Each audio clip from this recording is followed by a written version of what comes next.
Rolex is one of the most luxury brands in the world, valued today at around $8 billion. Its history dates back a century ago and began with an orphan teenager whose inheritance was stolen away from him. With nothing other than his determination to overcome his challenges, he ran away from his hometown and moved to another country. After a few years working his way out, he decided to follow his passion and opened a watchmaking business. Little did he know that this business venture would lead him to pioneer modern wristwatches, changing its whole industry and creating a billion-dollar empire.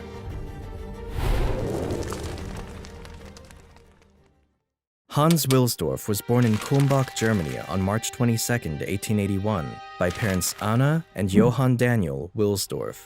He was the second son of 3 children. His family ran a fairly successful business that was passed down from his grandfather, selling iron goods, classifying them in the middle-range class.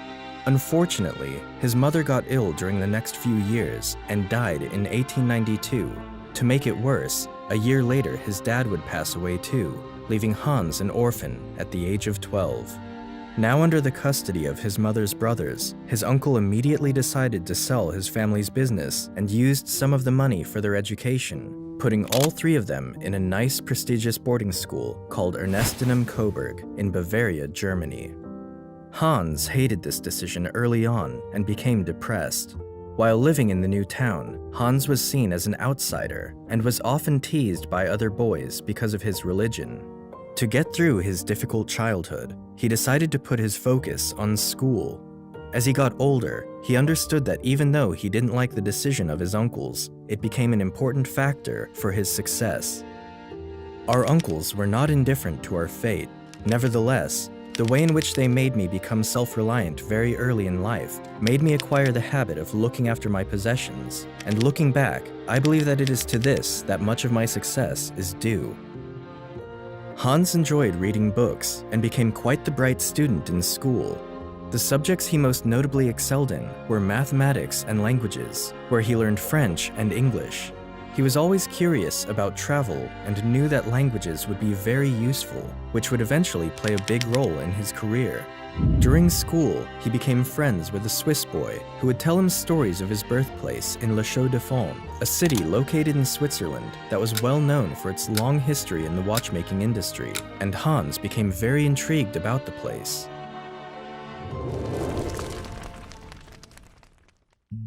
One day, Hans had enough of the way of his life and left the boarding school in Germany to move to Geneva, Switzerland. At the age of 19, he got himself a job as an apprentice for an international pearl exporting company.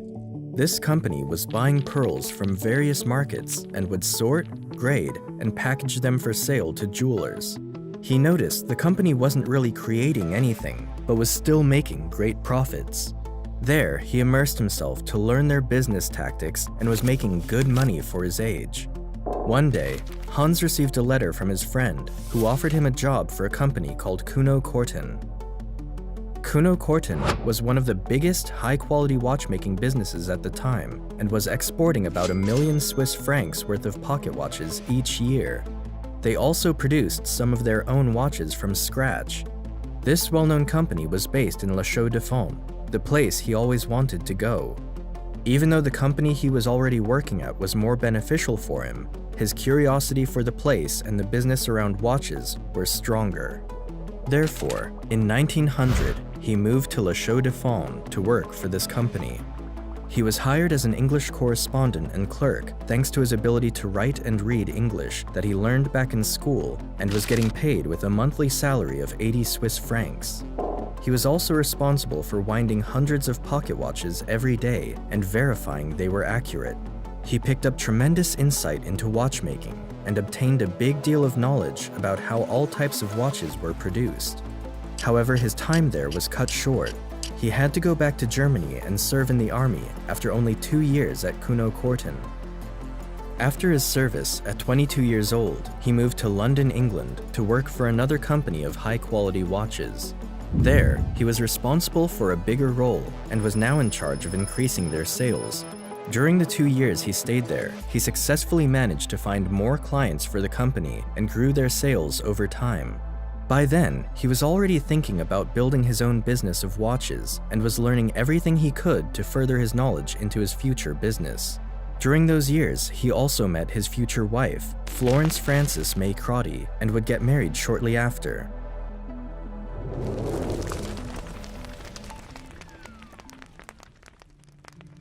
One day, Hans was sitting outside with his much older brother-in-law, Alfred James Davis, and talked about life and plans for their future. Hans told him he felt he was confident enough to open his own business of watches, but he just needed some capital.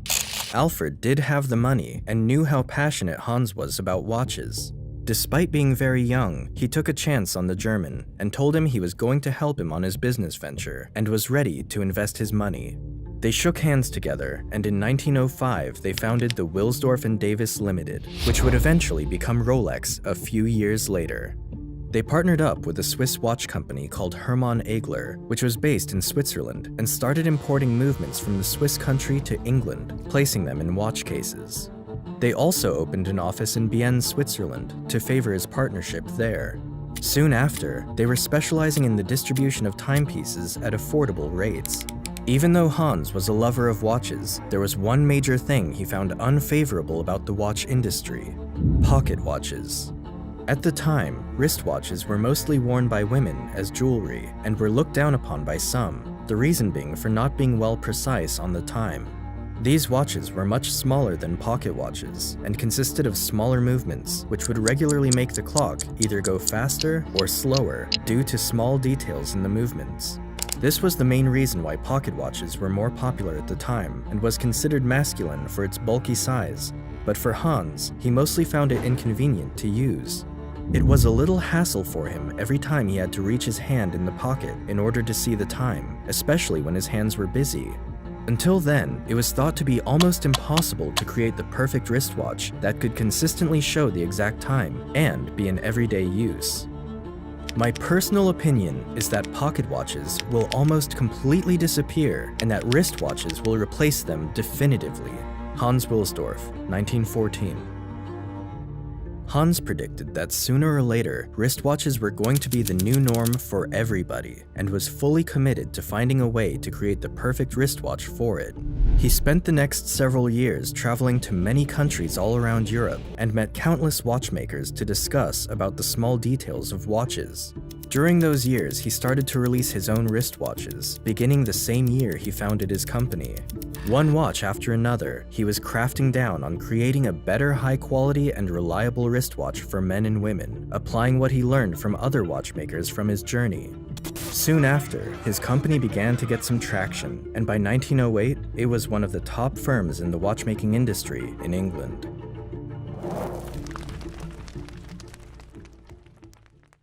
By now, Hans wanted to change the name of his company to something high-class, catchy, and easy to say no matter the language. It also needed to be short so the name could fit easily in the dial of the watch. He spent a big deal of time combining 5 letters from the alphabet to come up with something, until finally, Rolex was born. He immediately knew it was the perfect one, and a few days later, he registered the Rolex name as a trademark for Wilsdorf and Davis Limited in 1908. During the next few years, Rolex was becoming known for its high-quality wristwatches, and many rich people were already starting to use it. But it didn't take long after, when the First World War broke out, and many businesses, including watch firms, were struggling to stay in business, and even had to shut down in some cases. But not Rolex. This tragic event only made Hans' company more famous because of its already reliable wristwatches. Many soldiers were given Rolex watches instead of pocket watches because it was much easier and safer to use. It also helped them to better coordinate their attacks because of its precision on time. By then, the company had grown to such extent that they were employing 60 people in 1914 and had big open office spaces in London. To further their credibility, Rolex had already won the first ever wristwatch chronometer rating from Switzerland, followed by a Class A certificate of precision from London's Kew Observatory. This made the brand more trustworthy for people to buy. But not everything was sunshine and rainbows for Hans. In 1914, the British applied 33% tax for all companies registered in Great Britain that were exporting goods across international borders. It became a big concern for Hans, so he moved his company's headquarters from London to Bienne, Switzerland, in order to avoid these taxes. Another reason for his move was because of the World War. People from Britain began to dislike the Germans.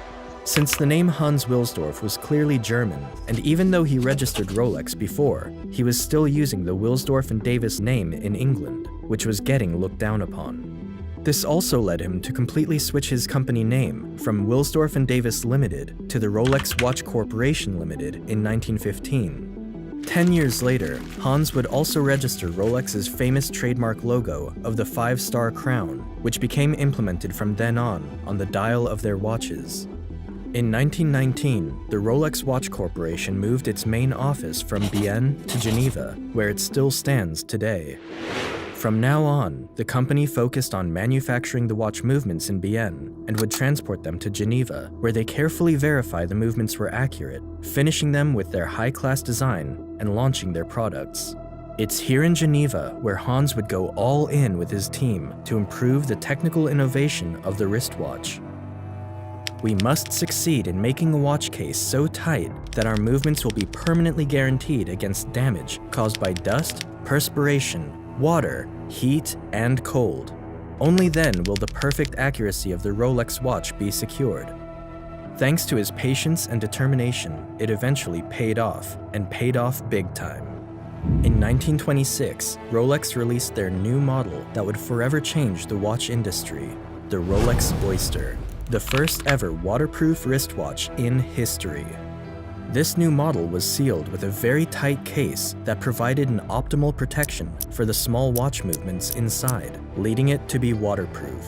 Hans knew this was revolutionary, and people would certainly be interested in it, but he decided to wait for the perfect opportunity to present it to the world in a very creative way.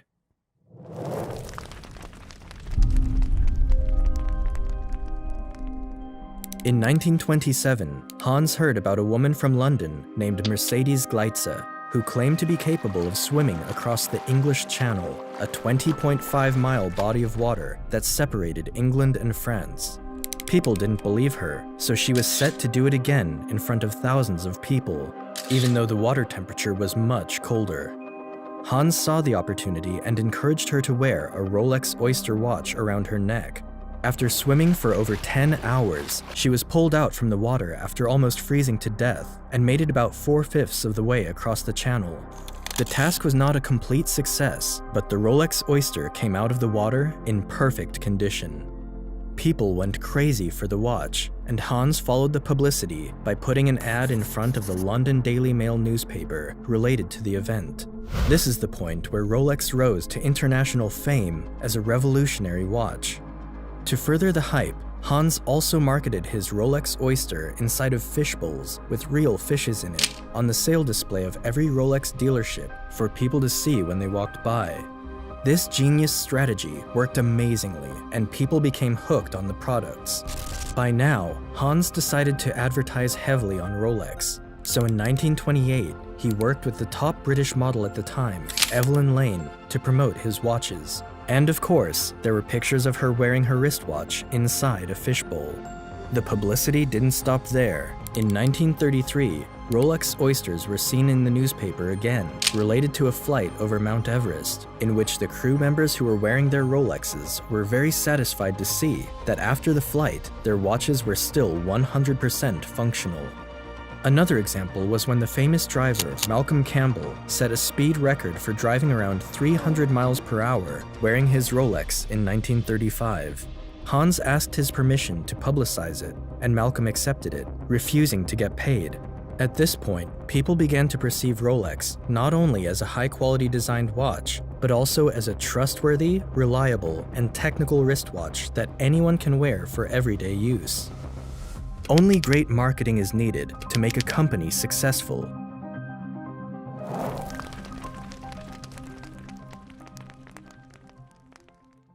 During these times, Rolex continued to fascinate people when they introduced their updated model, the Rolex Oyster Perpetual, in 1931, which was the first ever waterproof and self-winding wristwatch. Its previous model of the Rolex Oyster was a great achievement, but the challenge was that you still had to often manually wind the watch, which made it more difficult because of its tight case. You had to unscrew the Oyster crown first, wind it, then re-screw it again. Creating this self-winding watch was a dream that for centuries people tried to perfect, but none were successful. From 1934 to 1940, Hans also produced some high-quality watches outside of the Rolex firm and trademarked it under his own name, but it was discontinued due to the hatred that French, British, and US markets had for Germany. Even with all his achievements, Hans would sometimes struggle to make his way in the market and had to put double the effort to make a successful company due to his German name. When World War II broke out, Rolex took a hard hit. It became difficult and expensive to export products outside of Switzerland to some other big markets in Europe. Hans was frustrated with the situation, and to add to his bad luck, another tragedy followed. His wife passed away in 1944. To commemorate his wife, he established the Wilsdorf Foundation, a charity organization for social causes. Something to mention, shortly before Hans' death, he transferred 100% ownership of Rolex to the Wilsdorf Foundation, which still owns and controls Rolex to this day. Therefore, Rolex will never go public or be sold, nor will they ever pay any taxes because it's essentially a charity. As soon as World War II finished, Rolex started to take off, and tremendously. To give you an idea, in 1946, Rolex had sold its 50,000th certified Rolex chronometer, which they started certifying 20 years ago. By the next year, in 1947, their sales reached their 100,000th certified Rolex chronometer, doubling their sales from the past 2 decades in a single year. Its success was backed up from his new model that was released in 1945, the Rolex Datejust, the first waterproof self-winding wristwatch to indicate the date of the month on the dial. This was followed by another revolutionary model nearly 10 years later, the Rolex Day-Date, the first waterproof and self-winding wristwatch to not only include the date of the month, but also the day of the week. These types of watches are still seen to this day, which is often the standard for normal use of wristwatches. During the 50s, Rolex kept releasing a series of innovative watches. The most legendary one was the Rolex Submariner, introduced in 1953. It was the first deep-diving waterproof wristwatch that could reach 100 meters deep in the ocean without getting dysfunctional. Hans Wilsdorf died in the year 1960. Following his death, Rolex started to approach itself as the luxury brand it is today. The company focused their marketing more toward being an exclusive watch collection for people of high society, which worked. Another factor to consider is that in 1985, Rolex started to manufacture their watches with 904L, a very endurable and expensive steel, becoming the first watch to ever do so, which is one of the reasons for their expensive prices. Today, Rolex remains as the most recognizable watch brand in the world. From an orphan boy who started with nothing, Hans Wilsdorf went for his own path and is responsible for changing the watch industry to what we know today. His passion for design and technical innovation has placed him on the list of one of the most influential men in the industry, and his legacy can be seen today in every person wearing a Rolex. Thank you all for watching, make sure to subscribe, and until the next one.